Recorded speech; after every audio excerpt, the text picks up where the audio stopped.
Hey guys, today we're going to change the radiator on this 2000 Toyota Camry. If this video is helpful, just smash that thumbs up button. Really helps me out a lot. Okay, the first thing we want to do is drain the coolant. So, this might be a little hard to see, but right there is your drain. And so you want to put a container down there and then open that drain up. Alright, while you're draining your coolant, first thing you might want to do here is start taking our fans out. So unhook this clip, there's a little lever here, push the lever down, push that out. There's another clip right here, do the same thing for that one. Alright, there's one more clip that you need to unhook, and it's this one right here. So push that lever and then pull them apart. This is your coolant sensor. Alright, now that we're done draining our antifreeze, we're going to unhook our coolant hoses. So right here is the stock style clamp where you pinch these, and then while it's pinched, pull it back. Then you can wiggle this hose, pull it off.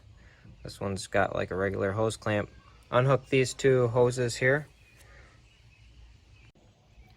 Alright, the next thing we're going to do is unhook the transmission coolant lines here.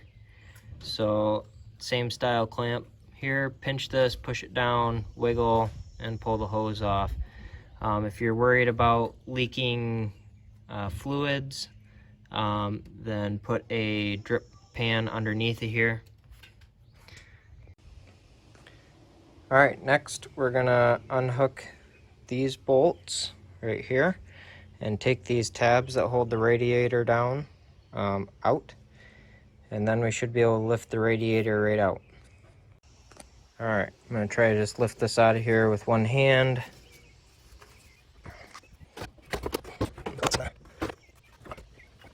I'm going to need two hands. Alright, we've got our radiator out. So what you're going to want to do now is pull your fans off.